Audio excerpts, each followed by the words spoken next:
Hi guys, today I come to you from this beautifully early 2000s renovated kitchen in West Vancouver, which is not the topic of conversation, although it is for sale, so if you want to know what the house looks like that it's attached to, give me a call.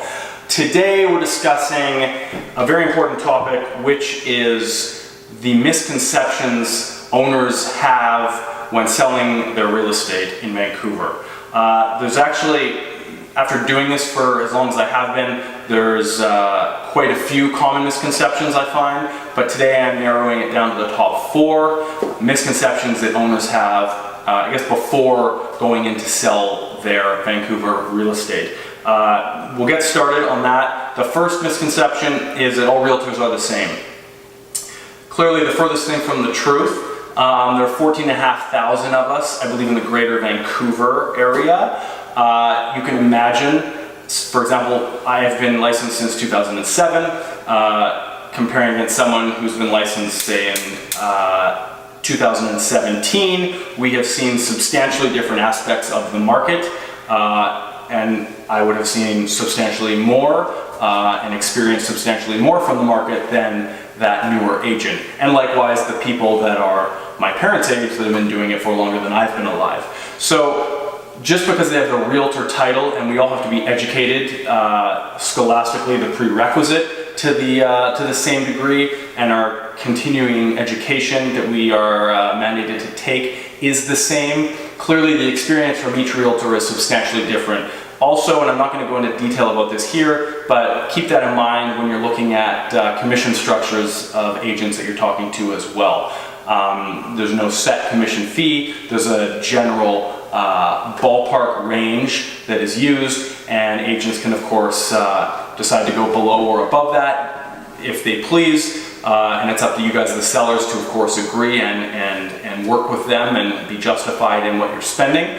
But yeah, all agents being the exact same just because we're all classed realtors is the furthest thing from the truth. That's why I've put it as number 1 as the misconception. And again, for example, if you're an engineer having just gotten out of school, not that the education level is the same, that's not what I'm saying, of course, but add the school plus 20 years of experience as opposed to plus 1 year of experience, you can clearly assume, if you've been doing it for 20 years, that you're in a better position to make assessments, comments, and judgments based on what you are working on, and additionally you're in a better position to command a higher price for your time for what you're working on. That's that one. Number 2, the second one is selling my home will be easy. This is a very large assumption.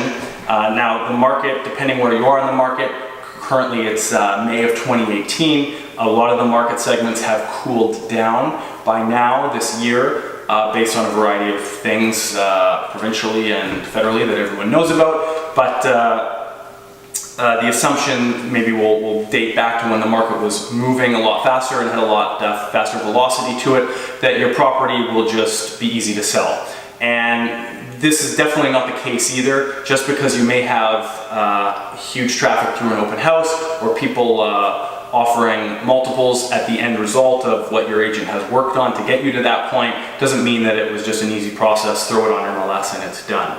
All of those people who have offers have criteria, and they have different education levels based on what they're looking at, and their negotiations are going to be different and the justifications are going to be different, and it's very, each buyer is unique, and each criteria that they hold for what they're purchasing is obviously unique. So just because the market is fast doesn't mean that you can just throw it on MLS, take some photos with your phone and be done with it. At the end of the day, you need these buyers, you as a seller want these buyers to have an emotional draw, an emotional connection to the home, which is either your investment property or your principal residence that you're moving on from, which is now a product on a shelf, which is how you need to look at it, and really try and do whatever possible to tug on the emotional strings of those potential buyers and really make them want to pay top dollar. Not just because there's a lineup of people there, but because they believe in it that much that they need to have it and they want to pay top dollar. So these are the things, and these are, again, going back to the longevity of how long your agent has been in the business. They're going to position the home or investment property to come across to that segment of the buying demographic of the potential buyers, and try and kind of get that emotional connection going through a variety of medias and platforms that they can use to do that on. Each agent has their own belief behind this. This is of course just mine. But not all homes, even though you may hear about it, things moving quickly, I sold for this and I had multiple offers, not all homes are that straightforward and fast and easy to sell. And specifically now that the market in, again, most segments has toned down, you are not going to find yourself in as many of those circumstances or hearing as many of those circumstances anymore. So you really, again, need to rely on trying to get that emotional connection between your property and the buyer established, so they can come in and pay you top dollar and be happy to do so. The market is hot, so it'll sell itself. This really blends into that last one as well. Everyone is individual, and all I really want to add on to that is, again, re-emphasize the fact that just because you have 5 buyers doesn't mean they're blindly coming in and just need your property because it's the only property in the world. They all have criteria. One, this may be the first time they bought or put an offer in. One, this may be the 7th and they lost the 6 multiples before, so they don't care. They're just going to offer high and go. That has happened for sure. I wouldn't rely on that circumstance because they're few and far between. But again, the main thing you need to do is through the agent's structure of marketing the home and bringing the home to market and how it is presented to the market is really going to tie into being open to and exposed to as many potential buyers as possible that are looking for exactly what you have, or if it's done differently, a very small sliver. So picking your agent wisely based on their exposure plan is extremely detrimental to the result you're going to get, and it's going to either achieve you the best number or not so much. But these are some of the things you need to be looking for, instead of just saying, well, I can just pick any old agent because every agent's the same and the market's hot, so it's just going to sell anyway, so it doesn't really matter who I'm working with. That's number 3. Number 4, I can sell the home myself. Very common. I personally haven't come across many of these myself, although I hear it a lot. I don't usually get brought into listing presentations where the seller is the competition. Now, again, it happens, and along the topic line of what I'm discussing here, a lot of people, when the market is hot, think, why would I waste the money on commission? Costs too much to sell. I can just do it myself and save time and money. Legally speaking, yes, you can do that. Realistically speaking, I definitely do not recommend that. Although I'm of course coming from a position as an agent that I want to be hired to do that for you, assuming it's in an area, in a position that I'm comfortable working with you for. But you need to understand the contracts that you're working with, and you need to really understand, again, how the market's going to react to the property you bring to them.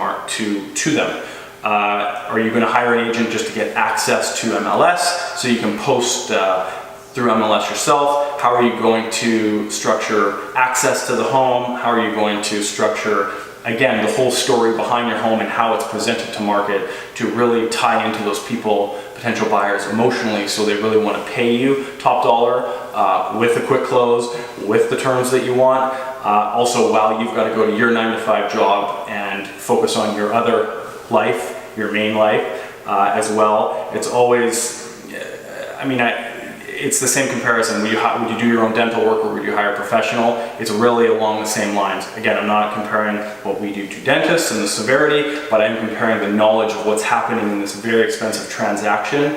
And by very expensive, I mean, typically speaking, people's principal residence are the most expensive thing they own, and you really want to make sure that you're capitalizing fully on that as you deserve to do so.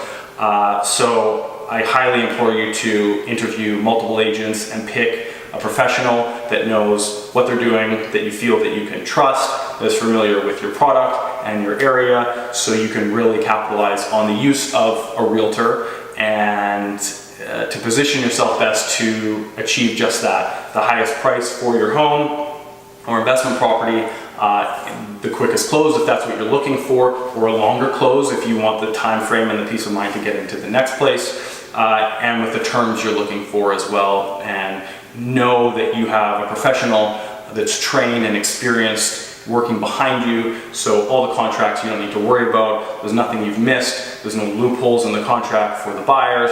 There's nothing like that. Everything is presented to you cleanly, professionally, and as straightforward as possible, so you're in the best position possible to only have to make decisions that make sense for you, with no back thoughts of what might be happening or what you might not understand in a certain clause that you've never seen before, or anything along those lines. I'll cut it at that. Thank you again for your attention on watching this video. If you have any further questions on these 4 main misconceptions that people have before selling their real estate, please contact me direct, j@McInnesMarketing.com, or 604-771-4606, call or text. And I'd love to hear from you, and I will see you next time. Bye.